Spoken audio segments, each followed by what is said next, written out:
Chapter 1. Going, Not Knowing. In the beginning, God created everything, the universe, our sun, this planet, and He populated the earth with plants, fish, birds, animals, and finally, humans. And it was good. In fact, very good. Everything in creation existed in symbiotic collaboration with everything else. That is, until Adam and his wife Eve, the first humans, violated their Creator's one and only rule: of all the millions of fruit trees on the earth, do not eat the fruit of one specific tree. See Genesis 2:15-17. When they chose to eat of that tree anyway, despite the Creator's grave warning, everything changed. Everything. Their choice to disobey God was an act of rebellion. They chose to follow their own desires instead of trusting in God's leadership, and their act of rebellion changed how the world operates. Before the fall, everything had worked according to God's grace, but after that moment, the world quickly became a place characterized by suffering, disease, pain, selfishness, violence, and death. People were born with Adam's rebellious nature, and within just a few generations the entire human race became so incorrigibly corrupt that God wiped out all but a handful of lives, Noah and his family. See Genesis 6-9. Several generations after this new beginning, the human population rebounded, but its moral condition was hardly any better. In fact, by the time of Abraham, humanity was well on its way to becoming incorrigible again. People lived according to their own rules, which, according to archaeological data, included all kinds of vice and perversion. Instead of seeking to know God, their Creator, they exchanged truth for superstition. They entertained themselves with campfire stories of mythical spirit beings whose activities affected the physical world. They carved idols to represent these imaginary gods, and they then did appalling things to appease them. God could have turned His back on creation. He could have abandoned humanity to its own self-destructive ignorance. He was not morally compelled to rescue humanity from the evil it created and perpetuated. Even so, God established a plan to redeem the world, beginning with one man. He would make this man a model recipient of saving grace and establish him as the founding father of a new and unique nation. In time, as the plan unfolded, this nation would become the means by which all the world might hear of the one true Creator God and return to Him.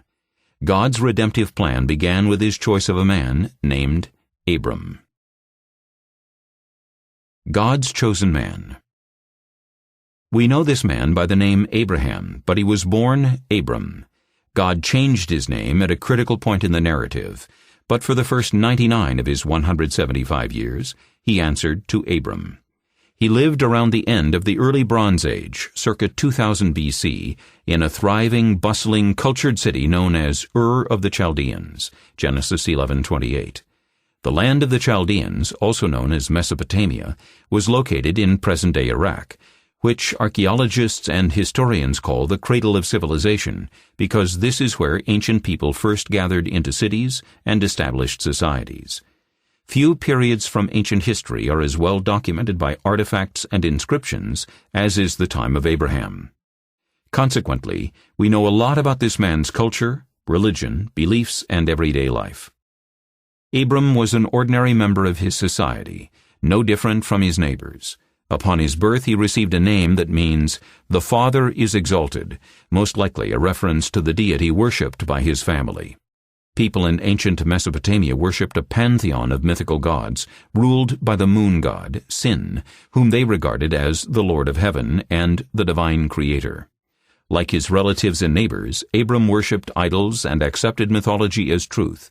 See Joshua 24:2.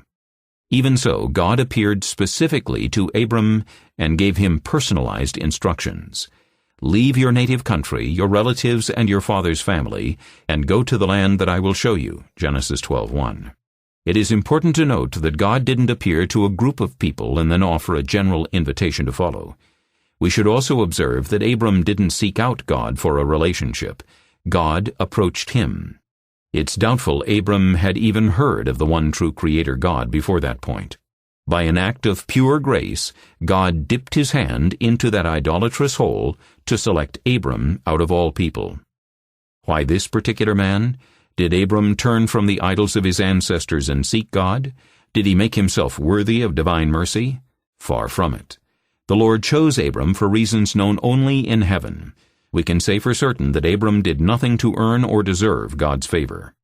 Nevertheless, the Lord appeared to this ignorant, sinful, superstitious idol worshipper and said, "Leave your native country, your relatives, and your father's family, and go to the land that I will show you.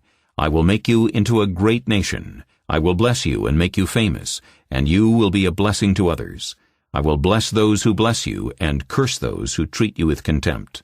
All the families on earth will be blessed through you." Genesis 12:1-3. God's call of Abram began with an imperative, a clear command. God told him to leave his country for a land that he would show him sometime later. To receive the promised blessings, Abram had to leave behind everything he relied on for safety and provision, homeland and relatives, and trust that God would honor his commitment. A New Testament writer reflected on his ancestor, stating, "It was by faith that Abraham obeyed when God called him to leave home and go to another land that God would give him as his inheritance. He went without knowing where he was going." Hebrews 11:8. Stop and think about that for a moment. Put yourself in Abram's place. You're roughly 75 years old with a wife in her mid-60s. You've lived in one place your whole life. You have an established homestead in a familiar city with family and a community you've known since birth. Suddenly the Lord appears to you in a physical manifestation, whether visual or auditory, you cannot deny as authentically supernatural, and he tells you to pack up and hit the road for an undisclosed destination. Can you imagine Abram's conversations with friends and neighbors? "Oh, I see you're packing up, Abram." "Yeah." "Really, you're leaving town?" "Yes, we leave in a few days." "You know, you're not getting any younger. Are you ready to start all over somewhere?" "Yep, Sarai and I are moving." "Really? So where are you going?" "I don't know." "You're packing up everything you have, leaving everything familiar, and you have no idea where you're headed? Have you lost your mind?" Everything within us recoils from making big changes without thorough planning. Most of us need to see where we're jumping before committing to a leap. But God called Abram to obey this call without complete information. Abram didn't know where he was going, so he couldn't trust in a well-thought-out, long-range plan. Nevertheless, the Lord gave Abram sufficient information to make a reasonable decision. When Abram encountered the Lord, he knew that God was real. The awesome splendor of God's presence left him no room for doubt. Moreover, the Lord gave him 3 specific promises that made obedience worth his trouble. While his neighbors thought he had lost his mind, Abram had good reason to trust in God, even without knowing every detail of the plan. God's unconditional covenant. Different kinds of covenants appear throughout the Old Testament, some between individuals, others between nations. There are also several divine covenants, which are contracts or agreements between God and people. In the Garden of Eden, the Creator established a covenant with Adam and Eve. "You may freely eat the fruit of every tree in the garden, except the tree of the knowledge of good and evil." Genesis 2:16 and 17. Note the promise. "If you eat its fruit, you are sure to die." Verse 17. A little further in the Scriptures, we come to Noah's time, when God said, "I have decided to destroy all living creatures, for they have filled the earth with violence. Yes, I will wipe them all out, along with the earth. Build a large boat." Genesis 6:13 and 14. When the floodwaters receded, the Lord promised, "I am confirming my covenant with you. Never again will floodwaters kill all living creatures. Never again will a flood destroy the earth. I am giving you a sign of my covenant with you and with all living creatures, for all generations to come. I have placed my rainbow in the clouds. It is the sign of my covenant with you and with all the earth." Genesis 9:11-13. Some covenants are conditional, meaning that fulfillment by one party depends upon fulfillment by the other. These agreements usually include if-then statements. If you do your part, then I will do my part. When God settled the Israelites in the Promised Land, He established a conditional covenant with them. If you fully obey the Lord your God and carefully keep all His commands that I am giving you today, The Lord your God will set you high above all the nations of the world. You will experience all these blessings if you obey the Lord your God. Deuteronomy 28:1 and 2. Conversely, he said, But if you refuse to listen to the Lord your God, and do not obey all the commands and decrees I am giving you today, all these curses will come and overwhelm you. The Lord himself will send on you curses, confusion, and frustration in everything you do, until at last you are completely destroyed for doing evil and abandoning me. Deuteronomy 28:15 and 20. An unconditional covenant is a straightforward promise that contains no stipulations. In the Lord's first encounter with Abram, he established an unconditional covenant. He did give the patriarch a command, and Abraham had to obey to claim the Lord's blessings. Still, the promises did not contain if-then statements. They were simple declarations. I will make you into a great nation, Genesis 12:2. I will bless you and make you famous, verse 2. I will bless those who bless you and curse those who treat you with contempt, verse 3. All the families on earth will be blessed through you, verse 3. Note also that the covenant includes three major areas of blessing: a national blessing, a personal blessing, and international blessing. God promised a national, unconditional blessing. Abram's descendants would be numerous enough to form a large nation. Let us not overlook the fact that God made this pledge to a man in his mid-70s. Abram's wife, by then in her mid-60s, had not given birth to any children.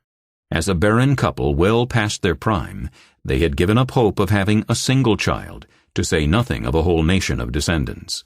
Yet the Lord promised, I will make you into a great nation. Today we know that God had in mind the nation of Israel, as history tells us that Abraham is the father of the Hebrew people. God made this promise to bless a nation without conditions. He guaranteed its fulfillment without fail. Of course, Abram and Sarai had to wait. They were not yet ready to receive this particular blessing. A 25-year faith-building journey lay before them. And when Abram's confidence wavered during those years between the promise and the fulfillment, the Lord reaffirmed his unconditional covenant at least 2 more times. When Abram arrived in Canaan, the territory was overrun by the kind of evil that had precipitated the great flood. See Genesis 6-9. To make matters worse, Abram relinquished part of his land claim to settle a family dispute. See Genesis 13:1-12. The Lord said to Abram, Look as far as you can see in every direction, north and south, east and west.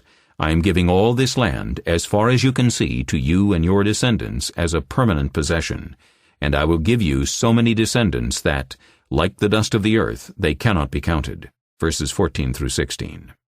Years later, still with no child of his own, Abram wondered if perhaps his chief servant Eliezer would become his official heir.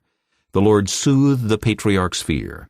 The Lord said to him, No, your servant will not be your heir, for you will have a son of your own who will be your heir. Then the Lord took Abram outside and said to him, Look up into the sky and count the stars if you can. That's how many descendants you will have. So the Lord made a covenant with Abram that day and said, I have given this land to your descendants, all the way from the border of Egypt to the great Euphrates River, the land now occupied by the Kenites, Kenizzites, Cadmonites, Hittites, Perizzites, Rephaites, Amorites, Canaanites, Girgashites, and Jebusites. Genesis 15:4-6 and 18-21. We don't like waiting, but that's when God does some of his best work on our souls. When I'm forced to wait on God's timing, I change. Sometimes I discover that my request was selfish, not part of God's agenda at all. Other times I find that my level of maturity could not yet bear the blessing God wanted me to enjoy. I had to grow up so I could handle it well. Very often my circumstances needed to change, or the blessing would have become a burden. As we see Abram's faith journey unfold, we'll see why he had to wait so long to receive God's promised blessings.